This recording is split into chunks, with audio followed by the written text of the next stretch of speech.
Y bueno, muchos más conceptos definen este nuevo aprendizaje 4.0. Yo os recomiendo este libro, pero este es un buen resumen, un buen compendio de ello. Aparecen nuevas formas de aprendizaje, es siempre lo mismo, pero todas sus características hacen que se vayan definiendo distintas, ¿no? Distintas formas de aprender. Por ejemplo, el aprendizaje autodidacta es lo que acabamos de hacer, de explicar, ¿no? O sea, tiene su propia etiqueta, el e-learning. Evidentemente, el aprendizaje personalizado o la interpretación de datos o sencillamente el protagonismo en el proceso nos lleva a un aprendizaje con un esfuerzo personal. Hay mucho conocimiento al que vas a acceder de forma personal, esté guiado o tutorizado o no, y es lo que te lleva a ser un autodidacta, que es lo que se pretende. El aprendizaje a distancia, remoto, online, esa descentralización, los encuentros asíncronos frente a los síncronos. El presencial tradicional está centrado en los contenidos y son encuentros síncronos. Uses o no uses tecnologías, al final es un aula física donde todos nos reunimos y se transmiten unos contenidos. Con el e-learning los encuentros son asíncronos. El aula digital es simulada, pero cada alumno accede en la franja de tiempo que considere cuando considere. El blended, que sería la mezcla entre presencial e e-learning, es un aprendizaje gradual que intenta pasar de uno al otro, está teniendo mucho protagonismo a día de hoy. Después tendríamos el cloud learning, el basado en la nube. Incluye todos los anteriores, pero haciendo que todo el ciclo formativo, los distintos ciclos formativos residan en la nube, con todas las ventajas que ello lleva, como acceso a multidispositivo, multiplataforma, whenever, o sea donde sea cuando sea, ¿no? Whenever, wherever, ¿no? Después tendríamos el mobile learning, que ese acceso, que ese aprendizaje se puede hacer desde cualquier dispositivo, móvil o que sea, que esté adaptado a nuestras necesidades, el personalizado, el pre-learning, que sea ubicuo en cualquier lugar, en cualquier momento, que sea transformativo, es el T-learning, es decir, lo que hemos ya dicho, de basado en habilidades, en hacer y en sobre todo ser. El V-learning, mundos virtuales, que esté basado en experiencia virtual, que pueda aprovechar todas las ventajas de la realidad virtual, la inmersión, la presencia. El gamificado, que sería el G-learning, el game learning, o el humanista centrado en la persona. Bien, la lista sigue y podemos seguir definiendo los distintos tipos de aprendizaje, pero dependen al 100% del conocimiento de los alumnos sobre la existencia de todos estos tipos, saberlos entender, saberlos hibridar y sobre todo saberlos conjugar, porque muchos se unen. Los docentes y padres también se tienen que unir a los alumnos en ese ecosistema digital. Todos deben acabar entendiendo que este es el nuevo aprendizaje, el que se debería promover. Por tanto, al final, la nueva formación basada en tecnología, la nueva formación computacional, con todas estas denominaciones, si no acaba siendo conocida por la familia digital y la generación X, que es casi toda la que forma la clase docente, no está actualizada, pues este nuevo tipo de aprendizaje de 4.0 y esta nueva educación no será posible, porque hay un desconocimiento por parte del ecosistema. Los padres no saben nada de esto, los docentes no saben nada de esto y los alumnos pueden saber, lo demandan, pero no reciben respuestas. Esa es la importancia. Ayer explicaba en la ponencia la importancia de la virtualización del aprendizaje, el vivir una experiencia a través de la realidad virtual para aprender algo en concreto es lo más intenso que tenemos ahora mismo en aprendizaje. Aumenta la motivación, ya que el formato inmersivo es altamente interactivo y muy entretenido. Estás casi jugando, cuando vives algo estás experimentándolo todo. Es muy adaptativo y personalizado, cada uno al final interactúa con lo que más le estimule de todo el entorno simulado. Acabas entendiendo mejor el conocimiento que se te quiere transmitir y hay una facilidad enorme para ampliar ese conocimiento de forma rápida, gracias a la interacción con ese entorno de aprendizaje si sobre todo se ha puesto el contenido adecuadamente, ¿no? Por ejemplo, si estuviéramos en la tumba de Tutankamón, podríamos tocar sobre la máscara y nos saldría información extendida de la máscara, de qué está compuesta, cuándo se fabricó, etcétera, así con todo, ¿no? Es un aprendizaje kinestésico, se hace en movimiento, normalmente si tenemos 6 grados de libertad, con la notable mejora de la calidad. No estamos sentados frente a una pantalla con lo que ello cansa, sino que estamos de alguna forma ejercitándonos y haciendo que otro tipo de inteligencia y áreas del cerebro entren en juego. Agiliza la comunicación entre alumnos y docentes, es mucho más fluida. El docente puede entrar de forma compartida en la experiencia inmersiva y guiar al alumno. Podríamos hacer visitas incluso a la experiencia en conjunto. Elimina distracciones porque estás 100% inmerso en esa experiencia virtual, en ese aprendizaje virtualizado, y la presencia, si el entorno está bien hecho, es total. Por tanto, todas las distracciones, la procrastinación baja notablemente. Y por último, permite la deslocalización, que viene muy a colación de lo que sería el aprendizaje a distancia o el aprendizaje asíncrono basado en línea, ¿no? Bien, estas serían todas las bondades del aprendizaje con realidad virtual o realidad aumentada, realidad mixta, que sería lo que es la realidad extendida. Y bueno, para ir acabando, porque estoy usando muchos minutos, querían que fueran 20 minutos, pero como es el primer vídeo, me voy a permitir el lujo de hacerlo más extenso, porque creo que el tema también lo es, ¿no? Me quedan 5 diapositivas, voy a intentar hacerlo rápido. Los desafíos a los que nos enfrentamos para que la educación 4.0 sea una realidad. Lo primero es conocerla, conocer qué es lo que estamos haciendo en este tema, conocer su definición, en qué contexto se produce, cuáles son sus beneficios.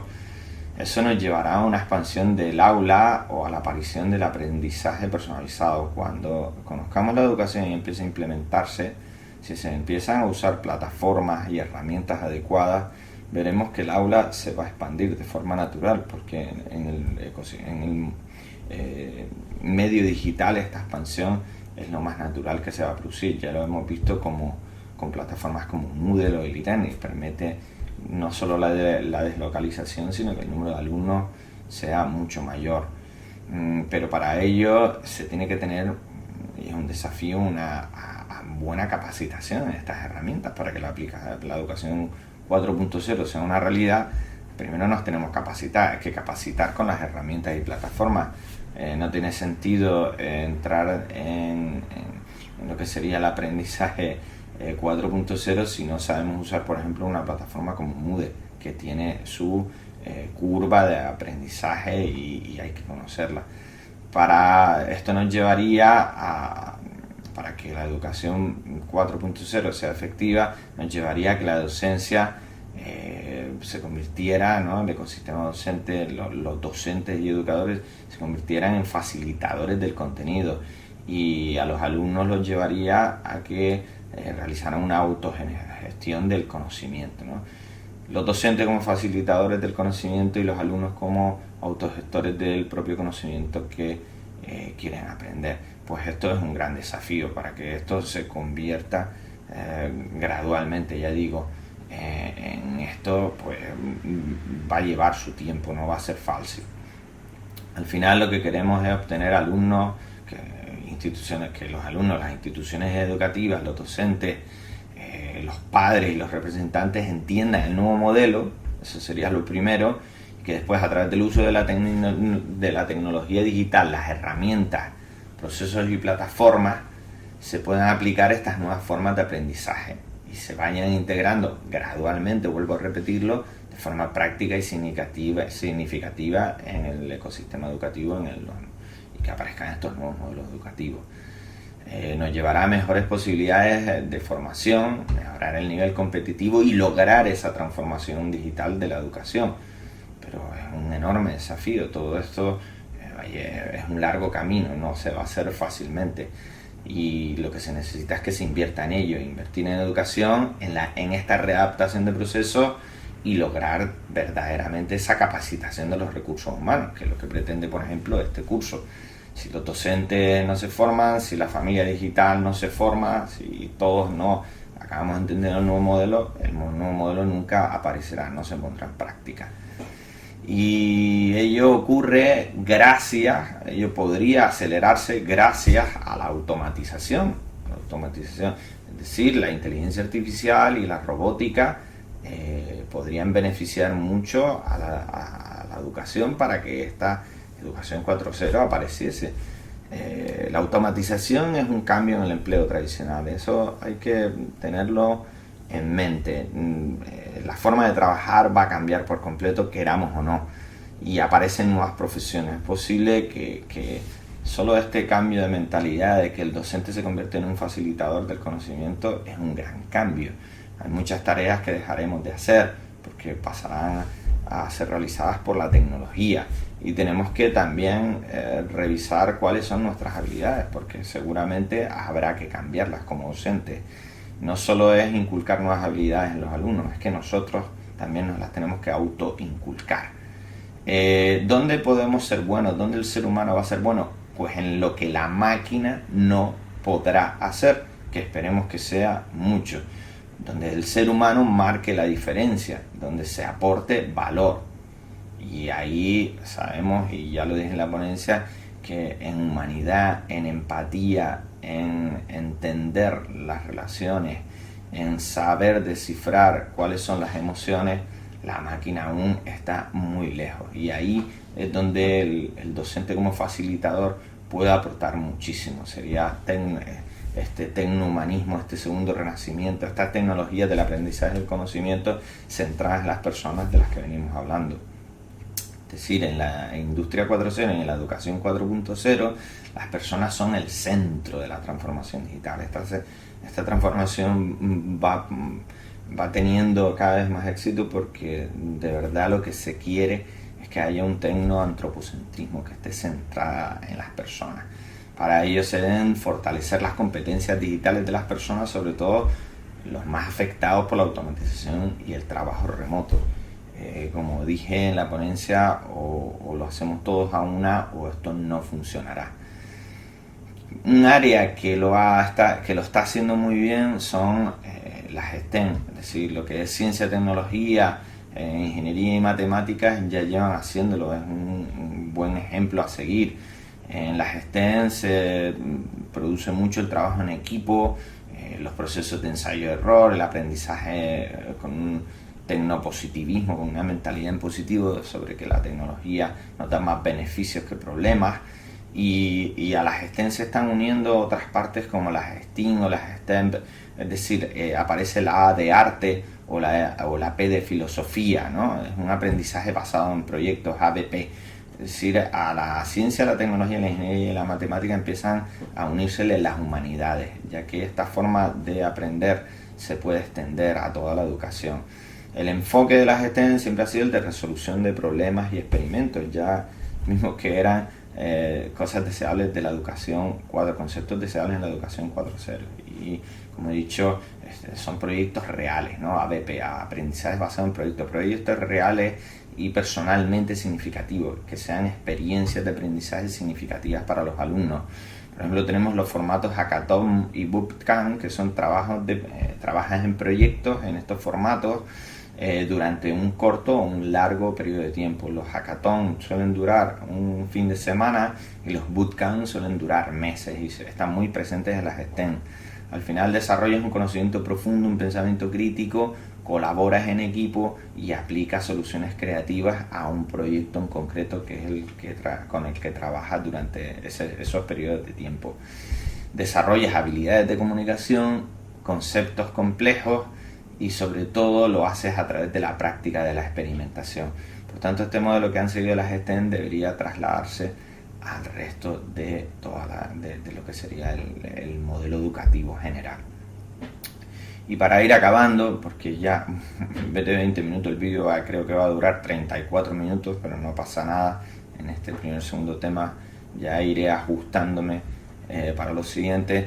Para acabar, recordaros que en esta introducción, contexto, definición y visión de la educación 4.0, recordaros que la educación 4.0 realmente lo que quiere es responder a la demanda y a las necesidades de la cuarta revolución industrial y la industria 4.0, donde el hombre y la máquina se alinean y posiblemente se hibriden. Es el transhumanismo versus tecnohumanismo, del que hablaba también ya. Dije que somos cyborgs sin saberlo, ya estamos hibridados con la máquina. Esto va a ocurrir queramos o no. Por tanto, la nueva educación nos tiene que llevar a poder no solo entender esto, sino asimilarlo, adaptarlo y hacerlo tecnoantropocentrista, ponerlo al servicio de las personas. Pero si se hace bien, aprovecha la educación 4.0 el potencial, todo el potencial que nos da la tecnología digital, todo lo que es la personalización de datos, el Big Data personalizado, nos va a ayudar mucho a este nuevo tipo de aprendizaje, capacitándonos mucho más. El contenido abierto, el conocimiento abierto, el Open Knowledge, también nos hace que todo ese contenido en el sistema, en internet, esté a tiempo real disponible. Ya no hay que memorizar nada, ya no hay que estar centrados en los contenidos, simplemente en las habilidades. Y esto es gracias a que la hiperconectividad 5G, 6G va a crear una nueva humanidad totalmente conectada, compartiendo todo este contenido en abierto. Por tanto, ya no tiene sentido estar explicando contenidos para que se memoricen y se retengan, porque eso va a desaparecer. El nuevo modelo es el del aprendizaje permanente. Vamos a estar aprendiendo continuamente y desarrollando continuamente estas habilidades hasta el final, desde la escolarización de la infancia hasta el aprendizaje continuo en el trabajo y hasta el final de nuestros días. Esto es lo que nos demanda esta nueva competitividad necesaria de la sociedad del siglo XXI.